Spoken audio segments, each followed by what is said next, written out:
Buenas tardes, alumnos. En estos momentos nos estamos encontrando todos aquí en línea para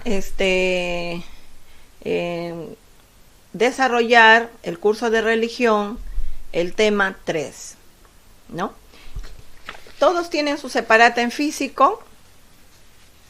Si algunos no lo tuvieran, yo les he mandado vía WhatsApp, ¿no? Pueden descargar, está en PDF y pueden, si tienen impresora, también pueden imprimir su separata e ir desarrollando y archivando en un foldercito sus hojitas, ¿ya? Bueno, alumnos, nos toca el tema 3, el protestantismo y sectas. Aquí en la parte de arriba estamos viendo, jóvenes, que dice: escucha la canción de Ricardo Arjona, Jesús verbo no sustantivo. Y responde: ¿por qué el cantante Ricardo Arjona en esta canción nos dice que existe más religiones que niños felices? ¿Conoces grupos religiosos que no sean católicos? Enuméralos y menciona sus características o costumbres. Estas preguntas acerca de la canción que van a escuchar en breve van a ser desarrolladas en el cuaderno. Luego van a tomar la foto y me van a mandar. Esa es una de las tareas, ¿no?, que se les está dejando acerca de este tema. Luego tenemos aquí al cantante, ¿no? Al cantante, y tenemos a Jesús. Jesús, verbo no sustantivo. Pasamos a la siguiente diapositiva, ¿no? Luego vamos a comentar acerca de la canción, cuando la escuchen. El protestantismo. ¿Qué es el protestantismo? Viene de protesta, de protestar viene esa palabra. Vamos a ir leyendo juntos. En el siglo XVI estalló la rebelión protestante contra la Iglesia Católica, dirigida por Martín Lutero, con el pretexto de reformar los abusos religiosos, y se alzó contra el Papa de esa época. Rechazó la autoridad doctrinal de la Iglesia diciendo que la única fuente de fe es la Biblia, interpretándola libremente. Enseñó que para salvarse basta la fe, sin necesidad de las buenas obras ni los sacramentos. Permitió a los señores feudales apoderarse de los bienes de la Iglesia.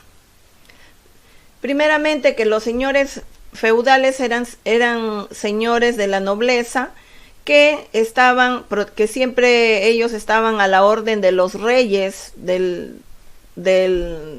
ese reinado, de ese lugar, para protegerlos, y eran dueños también de tierras.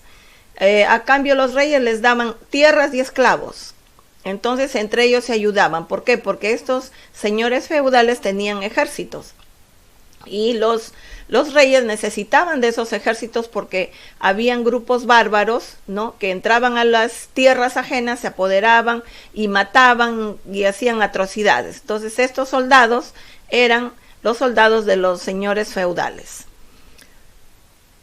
Entonces, acá tenemos, dice, que permitió a los señores feudales apoderarse de los bienes de la Iglesia, ¿no?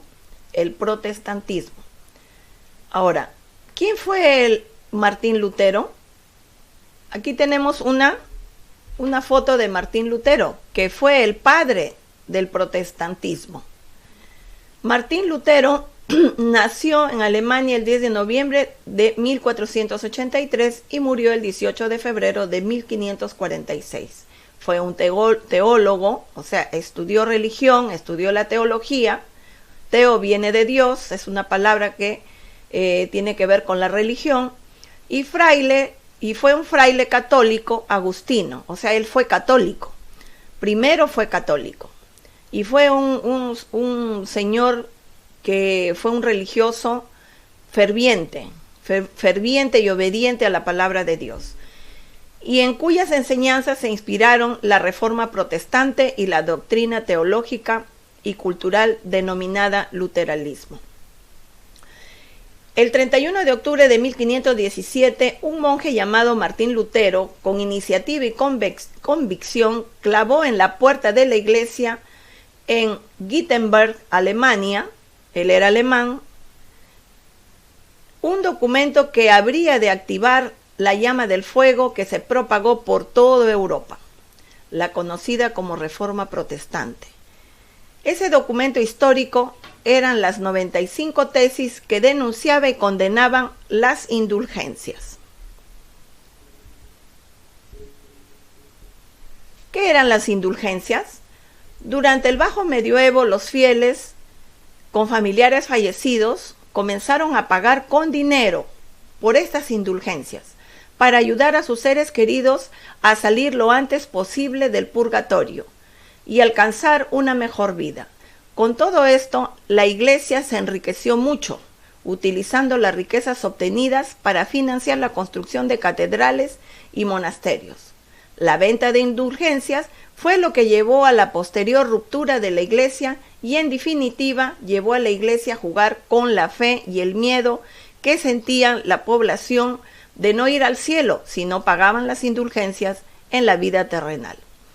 Lutero, armado con la aparición de la imprenta, escribió 95 tesis clavándolas en la puerta de la iglesia de Wittenberg, Alemania, y llamó a su pueblo alemán a desafiar la autoridad del Papa.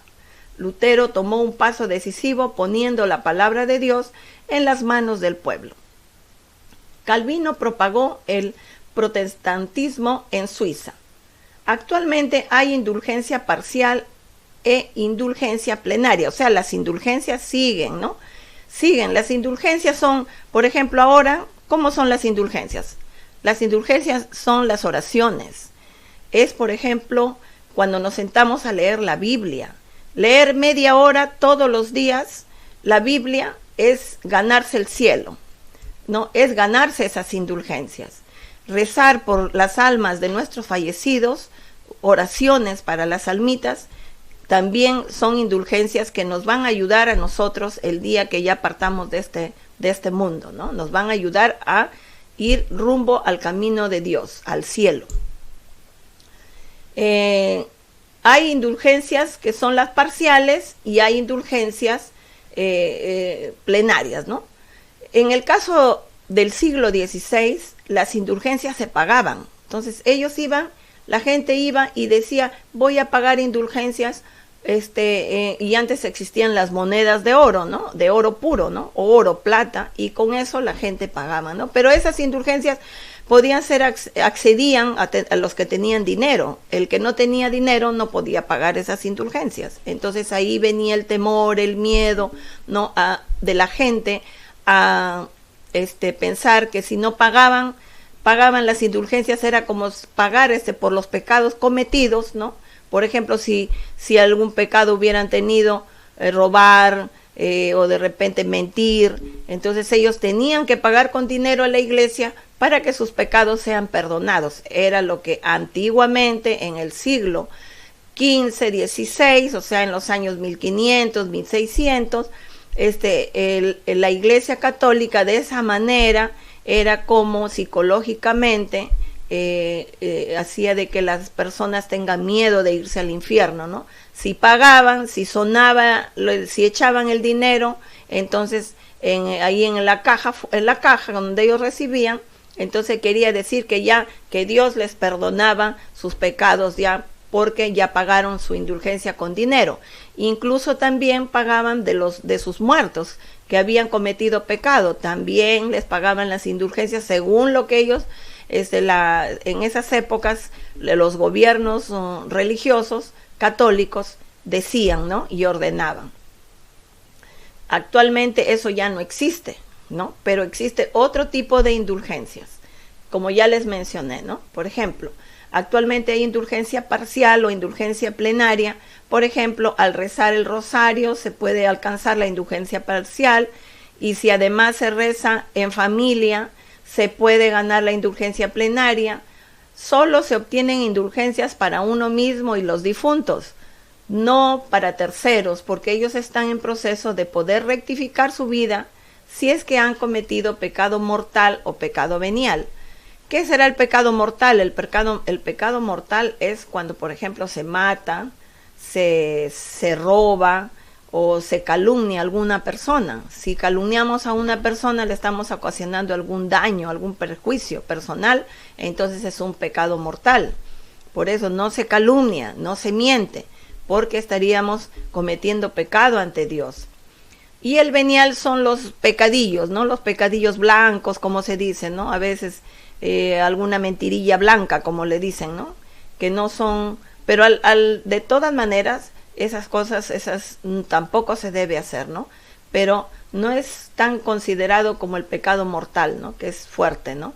Y eso sí se necesita de indulgencias, estar constantemente, si uno se arrepiente, estar siempre queriendo estar en contacto con Dios. ¿Cómo? Leyendo la Biblia. La Biblia es la palabra de Dios, es la comunicación con Dios, reunirnos con la familia, ¿no? Orar, todos juntos, o como dicen, ¿no? Para los católicos, que rezar el rosario también todos los días, ir a misa y participar de la Eucaristía. Ahí también nos ganamos las indulgencias y Dios nos va a tener en cuenta y nos va a perdonar, pero para no volver a cometer los mismos los pecados, o sea, los mismos pecados, los mismos errores, porque a veces hay mucha gente de que van a la iglesia, están en la misa y en todas las iglesias, ¿sabes? Incluso las protestantes, que van a misa y luego se van por ejemplo, están orando, ¿no? Aparentemente con mucho fervor, pero después están cometiendo los pecados, ¿no? Están mintiendo, están calumniando, están de repente por ahí haciendo cosas malas, ¿no? Entonces eso no se debe hacer. La persona siempre tiene que ser sincera con Dios.